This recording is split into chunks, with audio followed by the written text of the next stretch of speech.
Bonjour. Alors, je vais vous faire une petite présentation sur le thème éducation aux médias et citoyenneté. Donc, je m'appelle André Tricot, je suis formateur à l'ESP de Toulouse et par ailleurs chercheur dans un laboratoire dont le nom est indiqué ici. Le plan de mon intervention, c'est d'abord d'essayer de comprendre l'enjeu de l'éducation aux médias dans le contexte de l'enjeu de l'école de façon générale et pour essayer de défendre le point de vue selon lequel il n'y a pas d'enjeu spécifique, juste un retard dans la façon dont nous fabriquons les programmes peut-être. Ensuite, je le dis à l'aise puisque j'ai des responsabilités dans ce domaine-là. Que savent les jeunes ensuite à propos du numérique et que savent-ils pas, puisque je vais essayer de défendre le point de vue que l'école ça sert à apprendre des choses qu'on ne sait pas déjà et ensuite donc en déduire qu'est-ce qu'il faudrait leur enseigner, puis aborder un petit peu le comment des questions de pédagogie que vous avez commencé à aborder dans la table ronde.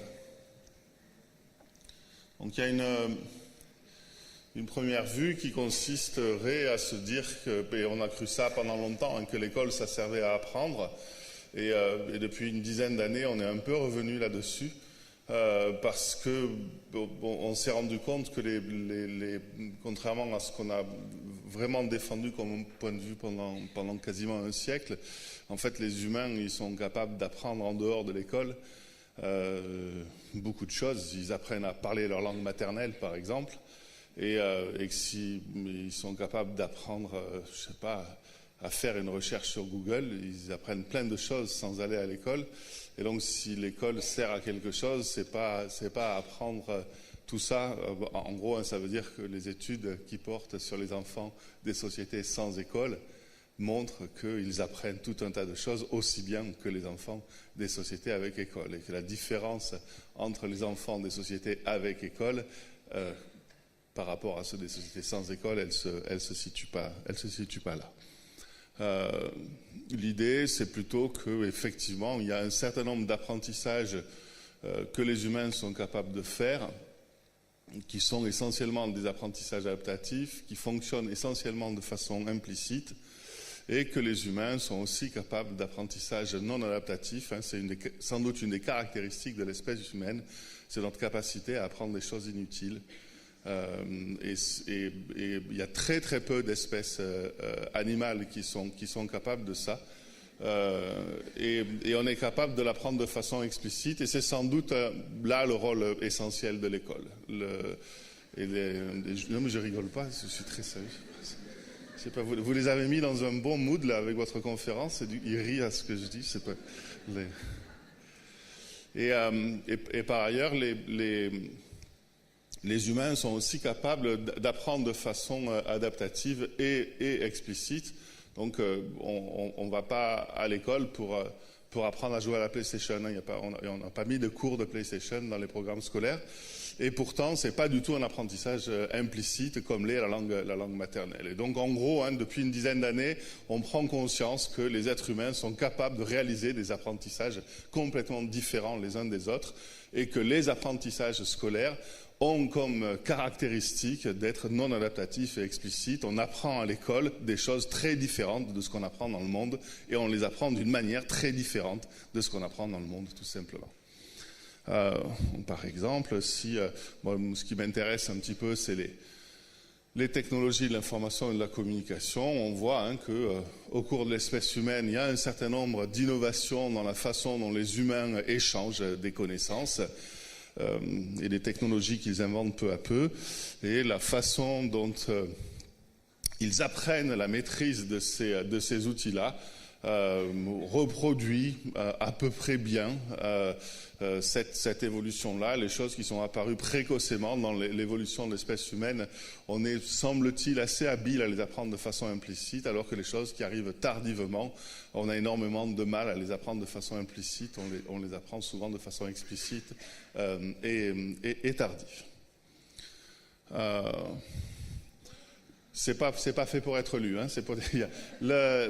Il y a par ailleurs un ensemble de travaux très importants qui sont conduits en ce moment pour essayer de recenser toutes les connaissances que les humains sont capables d'apprendre en dehors de l'école, c'est-à-dire, c'est essentiellement des travaux qui sont faits à partir d'approches ethnologiques, et donc quand on regarde les individus des sociétés sans école, tout ce qu'ils sont capables d'apprendre, et qu'on recense ça, on voit un ensemble qui est assez bien organisé et qu'on sait aujourd'hui à peu près identifier. Une dernière chose pour finir cette première partie, et je crois que c'est ça qui est tout ça pour ça, pour vous dire, depuis une dizaine d'années, on a bien pris conscience, me semble-t-il, que les contraintes qui pèsent sur les apprentissages scolaires à droite et les contraintes qui pèsent sur les apprentissages dans la vraie vie, les apprentissages adaptatifs, sont extrêmement différentes. L'utilité de ces apprentissages est différente, ça je l'ai déjà dit, mais du point de vue des processus cognitifs, qui est censé être ma spécialité, on sait aujourd'hui que les apprentissages implicites fonctionnent très bien sans subir les effets des contraintes, des limites de la mémoire de travail. Vous savez que la capacité des êtres humains à avoir plusieurs choses présentes à l'esprit est limitée, alors que cette limite s'exprime de façon très importante dans les apprentissages secondaires. Les processus d'apprentissage sont différents, vous le voyez. Les conditions de ces apprentissages sont différents. Le rôle de la motivation est extrêmement différent. Je ne sais pas si vous avez fait attention à ça, mais les enfants, ils n'ont pas besoin d'être motivés pour apprendre leur langue maternelle. Par contre, essayer de leur apprendre le théorème de Pythagore quand ils ont 14 ans, c'est un exploit d'enseigner le théorème de Pythagore. Vous voyez le rôle de l'enseignant dans la motivation n'a à peu près aucune espèce d'importance dans les apprentissages primaires. Et une dernière caractéristique qu'on a identifiée tout récemment, c'est un papier de 2014, c'est que le processus de généralisation des connaissances fonctionne très bien du côté des apprentissages adaptatifs. J'ai appris quelque chose dans un contexte, je sais le généraliser à d'autres contextes, tandis que ce processus de généralisation fonctionne très mal chez les apprentissages secondaires. Donc en résumé, à quoi sert l'école ? Elle sert à combler toutes les limites des apprentissages adaptatifs. Elle sert à apprendre ce qu'on ne peut pas apprendre de façon adaptative. Du coup, si vous me suivez, l'école, elle sert essentiellement à apprendre des connaissances qui sont inutiles. Parce que si cette connaissance était utile dans le sens, ça me permet d'avoir plus de frites à la cantine, ça augmente mon succès auprès des filles, ou ça me permet... J'aurais pas besoin d'aller à l'école pour ça. Une connaissance qui est absolument utile dans mon environnement, une connaissance que j'utilise quotidiennement, une connaissance qui augmente mon adaptation à mon environnement, je n'ai pas besoin d'aller à l'école pour l'apprendre. Les mécanismes d'apprentissage adaptatif fonctionnent. On a besoin d'aller à l'école parce qu'on a besoin d'avoir des connaissances qui ne nous sont pas utiles immédiatement, qui vont nous construire comme individus plus tard. Mais l'école, elle n'est pas fonctionnelle immédiatement, parce que les mécanismes d'apprentissage adaptatif fonctionnent très bien. Et c'est ce que je vais essayer de vous montrer, ce point de vue, appliqué à des études sur les usages des nouveaux médias par les enfants et les adolescents. Donc ça, ce que je vais vous présenter, c'est une espèce de point de vue théorique, et maintenant je vais vous illustrer, je vais vous montrer comment les apprentissages adaptatifs fonctionnent très bien sur les outils que les enfants et les adolescents utilisent tous les jours, et comment ces apprentissages adaptatifs ne suffisent pas pour acquérir les connaissances nécessaires sur ces mêmes outils.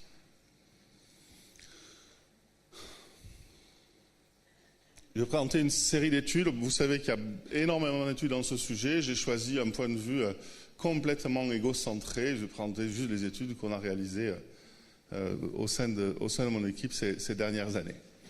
Par exemple, dans une série d'études qu'on a conduites en observant au sein d'un CDI des élèves qui utilisent Google en binôme, on les filmait pendant qu'ils utilisaient Google. Une semaine après les avoir filmés, on leur remontrait le film qu'on avait fait sur eux, sans montage, et on leur demandait juste de nous expliquer ce qu'ils avaient fait une semaine auparavant. On avait un genre d'entretien d'explicitation où ils devaient, petit bout par petit bout, nous expliquer ce qu'ils étaient en train de faire. Et lors de cette étude, on a montré que les élèves de niveau collège comme de niveau lycée savent énormément de choses sur Google et sur l'utilisation de Google.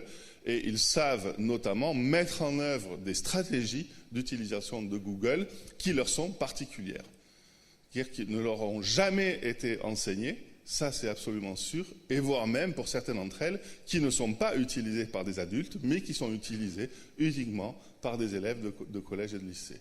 Et on a recensé dans ce travail les connaissances et les stratégies qui sont extrêmement nombreuses que le simple usage quotidien de Google permet d'apprendre.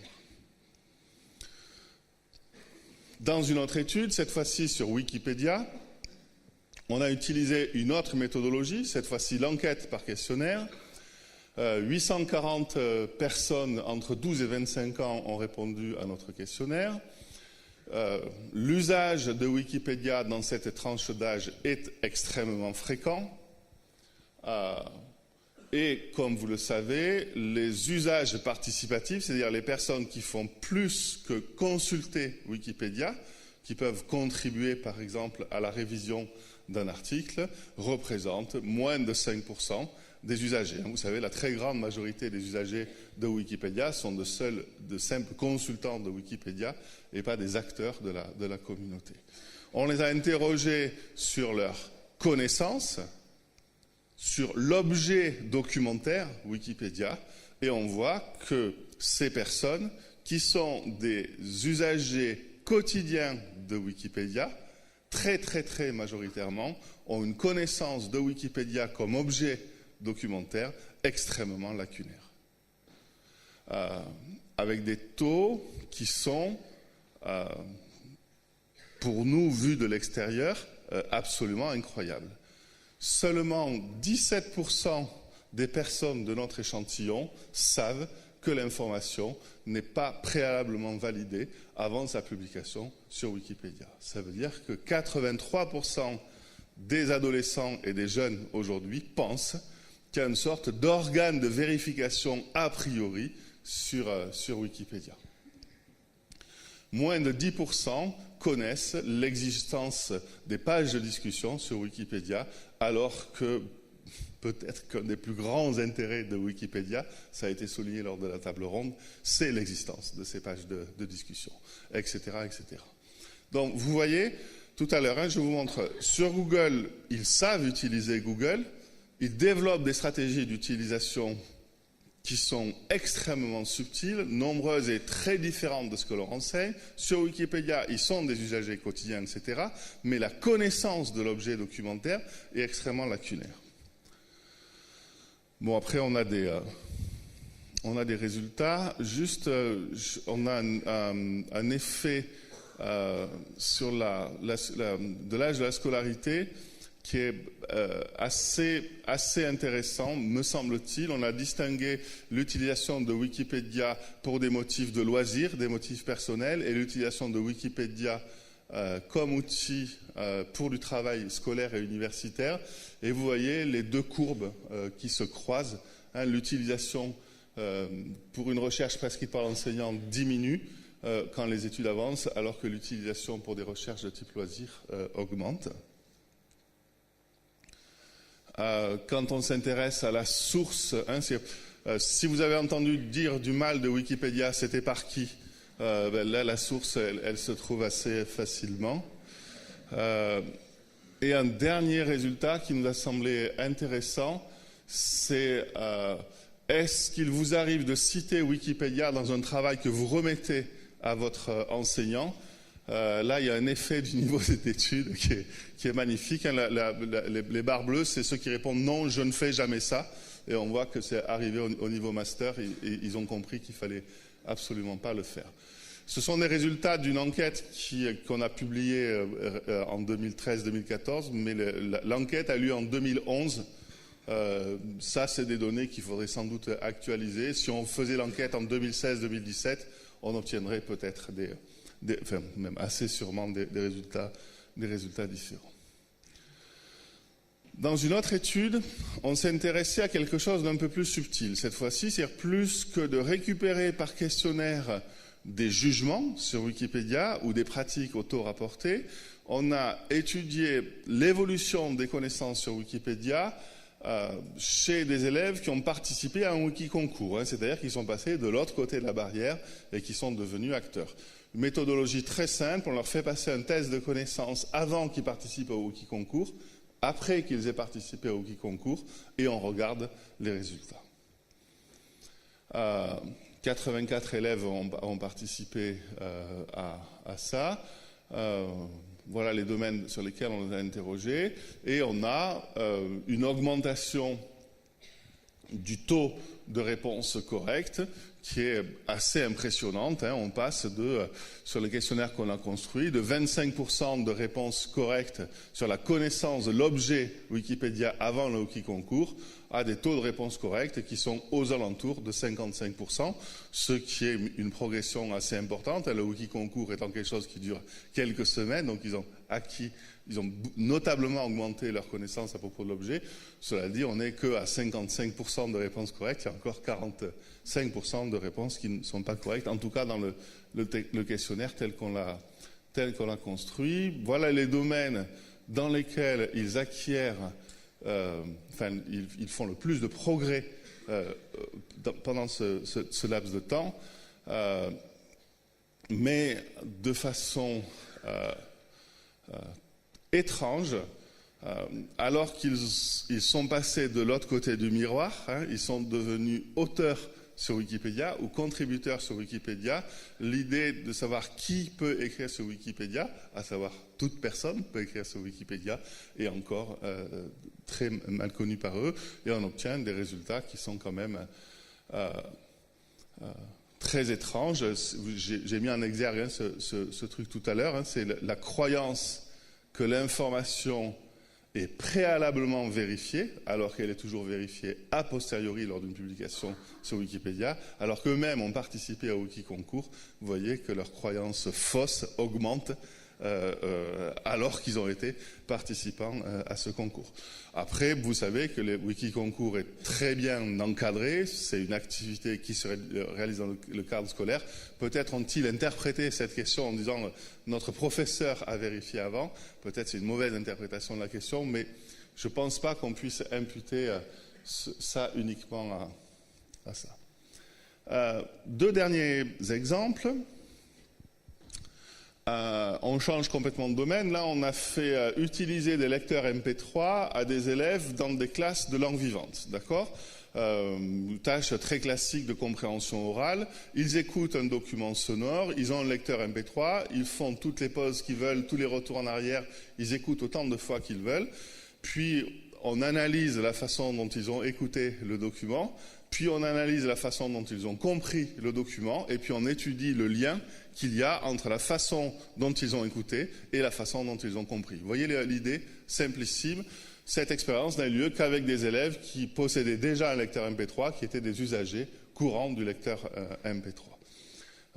On peut retranscrire le document sonore qu'ils ont entendu à l'écrit, et on peut retracer le parcours d'écoute seconde par seconde. Donc on voit tous les mots sur lesquels ils ont fait des pauses, tous les mots sur lesquels ils sont revenus, etc. Et on va mettre en relation cette stratégie d'écoute, là vous en voyez une, avec la façon dont ils ont compris. Donc vous voyez, par exemple, les pauses sur les fins de paragraphes.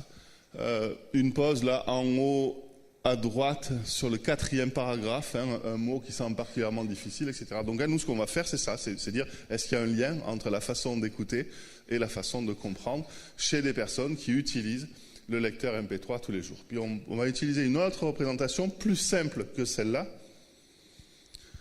Tout simplement, on construit un graphique. Sur l'axe des abscisses, c'est le temps de l'écoute. Combien de temps ils ont passé à écouter le document. Sur l'axe des ordonnées, c'est le temps du document.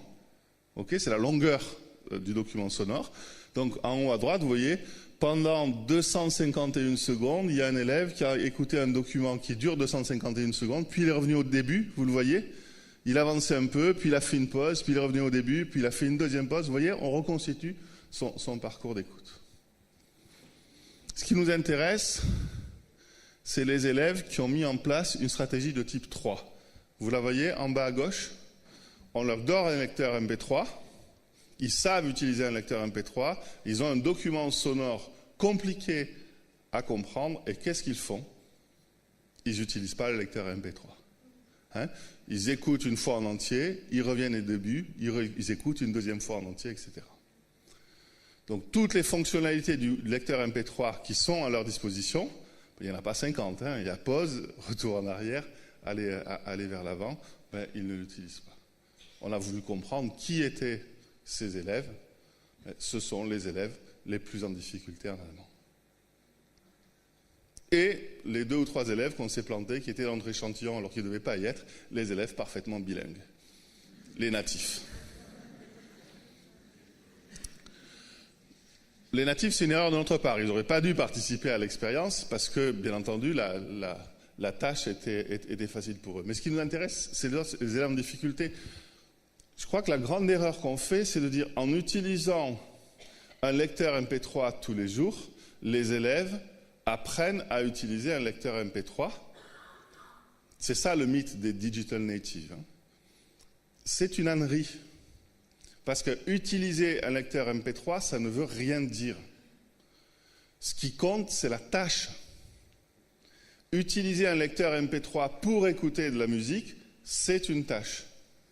Utiliser un lecteur MP3 pour écouter un document sonore en classe d'allemand, c'est une autre tâche.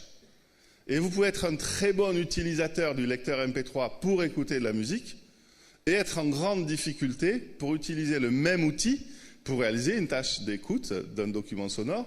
Et ce qui est prédicteur de vos difficultés, c'est votre niveau en allemand. C'est les élèves qui ont le moins de connaissances, ça on a fait les tests avant bien entendu, le moins de connaissances lexicales et grammaticales en allemand, qui galèrent parce que découper le flux sonore d'un document oral est quelque chose d'extrêmement difficile quand on manque de connaissances dans la langue. Vous me voyez venir avec mes gros sabots? Bon. Allez, une dernière. Dans une dernière étude, ce qu'on a fait, c'est un truc un peu tordu, mais apparemment, il n'y a pas grand monde qui a eu la même idée que nous. C'est, on prenait des élèves et on leur demandait de préparer un exposé sur les dispositifs qui existent sur les personnes sans abri pendant les mois d'hiver en France. Et on leur demandait, lors de cette préparation d'un exposé, de trouver une vidéo pour illustrer leur exposé. D'accord? Une vidéo de type illustratif. Et la moitié des élèves qui ont participé à cette expérience faisaient leur recherche sur YouTube et l'autre moitié sur ina.fr. Là, c'est une expérience qui date de 2010. Donc, ina.fr, c'était l'époque où le concepteur était probablement soviétique. Je ne sais pas si vous venez de le design de l'interface de ina.fr à l'époque. C'était un truc absolument hallucinant.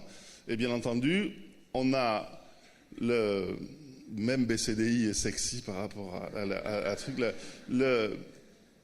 Ce qu'on a vérifié, c'est que les élèves qui ont participé à l'expérience, aucun n'était jamais allé sur ina.fr. Mais quand on regarde les résultats, sur la plupart des indicateurs qu'on a utilisés, il y a très peu de différence sur le temps mis à trouver la vidéo, sur la pertinence de la vidéo trouvée, etc. Tous les indicateurs, il y a très peu de différence entre rechercher sur YouTube et rechercher sur ina.fr. C'est la première fois de leur vie qu'ils le font et tout de suite, ils y arrivent. Parce que la tâche, rechercher une information, est devenue une tâche quotidienne et le fait de changer d'environnement de la tâche, en fait c'est un moteur de recherche qui fonctionne à peu près pareil sur YouTube et sur ina.fr, fait qu'ils sont capables de réaliser. Ça va? Donc conclusion, je crois qu'on peut raisonnablement affirmer aujourd'hui que l'usage quotidien des outils numériques, et notamment là, le fameux quatuor qui fait Google, Facebook, Wikipédia, Twitter, est utilisé par les adolescents d'aujourd'hui à une fréquence qui se trouve quelque part entre une fois par jour et une fois par semaine, chez la majorité des adolescents des pays riches. Cet usage quotidien permet d'acquérir des connaissances. Mais l'acquisition de ces connaissances est spécifique à la tâche qui est réalisée. Autrement dit, on apprend ce qu'on fait et on fait ce qu'on apprend. Ça, c'est la meilleure définition possible qu'on puisse donner des apprentissages adaptatifs. Quand je fais ce que j'apprends et que j'apprends ce que je fais, c'est ça, la dynamique adaptative de l'apprentissage. De l'apprentissage par l'action dans un environnement qui est le mien. Mais pour décrire les apprentissages adaptatifs, on a, me semble-t-il, absolument besoin de la notion de tâche. J'apprends pas mon environnement, j'apprends à faire quelque chose dans mon environnement. Ça va cette idée ? Du coup, que faudrait-il leur enseigner ?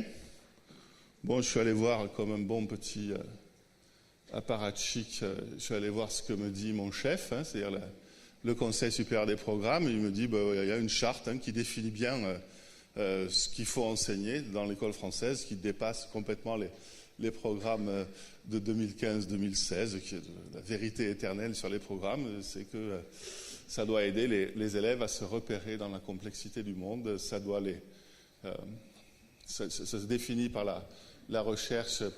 Il est écrit de la vérité, mais quand on lit le texte, on comprend que c'est d'une vérité qui est définie comme obtenue à partir d'une démarche rationnelle. Une vérité, c'est une connaissance qui est mise à jour et qu'on peut distinguer de l'opinion et du préjugé. Et puis, donc, ça relève c'est qu'on doit apprendre du caractère inclusif de l'école et de la mission d'instruction autant que de la mission d'éducation. Une des choses qu'on apprend à l'école, c'est la liberté de penser et la démocratie. Donc, en gros, ce qu'on doit apprendre dans le domaine des médias et du numérique, c'est défini là-dedans. Il suffit d'appliquer ce cadre-là. Et si je reformule avec le cadre que je viens de vous donner, ça donnerait toute connaissance que les enfants et les adolescents ne construisent pas comme utilisateurs du numérique. Mais des connaissances qui seront nécessaires aux futurs citoyens de ce monde pour comprendre ce monde et à l'intérieur de ce monde être capable d'y distinguer la connaissance de l'opinion.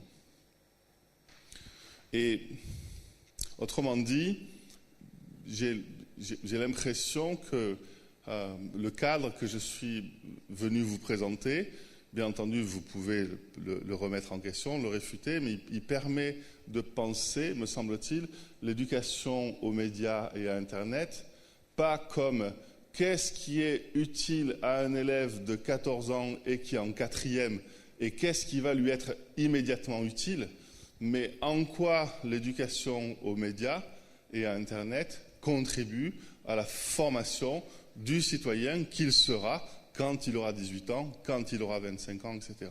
Et c'est un gros problème des petites disciplines ou des domaines qui ne sont pas encore devenus des disciplines scolaires, c'est qu'on leur impose toujours d'être utiles immédiatement.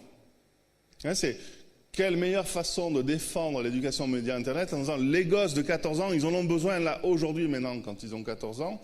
Et je crois que c'est une erreur.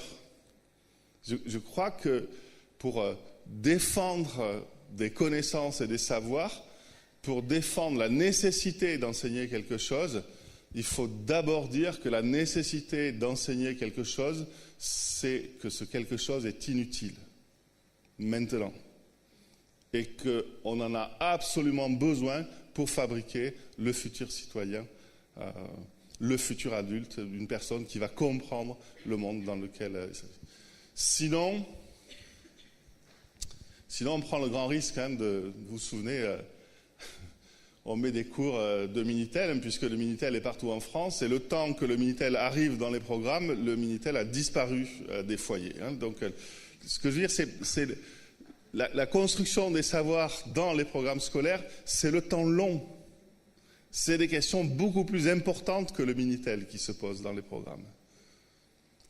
Et c'est un temps qui est beaucoup plus long et, me semble-t-il, beaucoup plus important que la question de qu'est-ce qu'un gosse de 14 ans aujourd'hui a besoin de savoir en tant qu'élève de 14 ans. C'est un point de vue peut-être un peu provocateur. Je force un peu le trait, mais juste pour dire, sans doute que la meilleure façon de défendre les enjeux de l'éducation aux médias et à Internet, ce n'est pas l'immédiateté, c'est le temps long.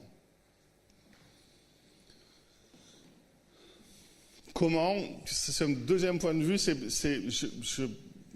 pour ce que je connais, il me semble que je regarde un peu quand même pas mal ce qui se fait, je participe à ces trucs-là, je vais aussi défendre un point de vue, c'est que si c'est des choses qu'on doit enseigner, il faut les enseigner. Sérieusement.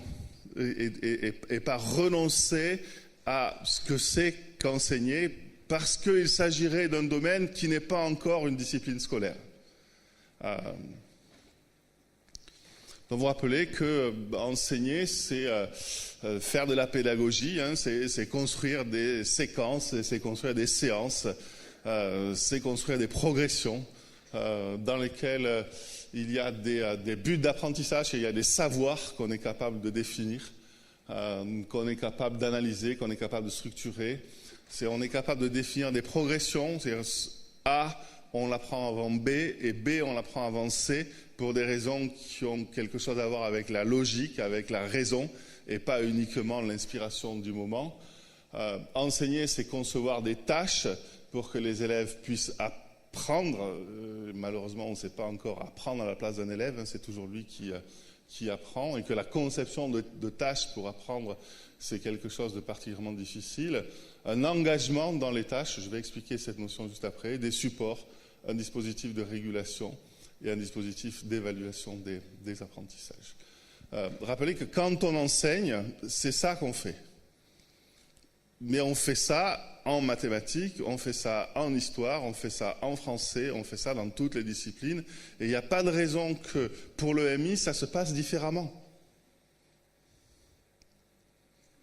Ça, je ne crois pas qu'il y ait grand-chose de différence entre enseigner au Moyen-Âge, enseigner au XIXe siècle, au XXe siècle, au XXe siècle, si je définis l'enseignement comme ça.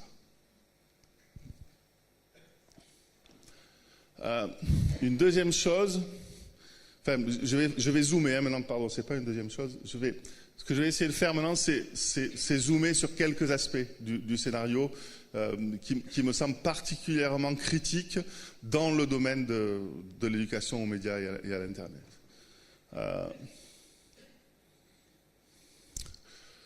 Quand on caractérise des objectifs d'apprentissage, quand on caractérise un savoir, c'est-à-dire ce que les élèves sauront une fois que j'aurai fini d'enseigner, la connaissance qu'ils auront construite. Je vous propose un schéma, il y a 50 000 façons, mais une des choses importantes, c'est d'être capable de caractériser le format, le type de connaissances que les élèves vont apprendre. Là, on a caractérisé ça avec deux axes. On a mis en haut des connaissances générales, celles qui ont un grand domaine de validité, qu'on peut utiliser dans tout un tas de contextes.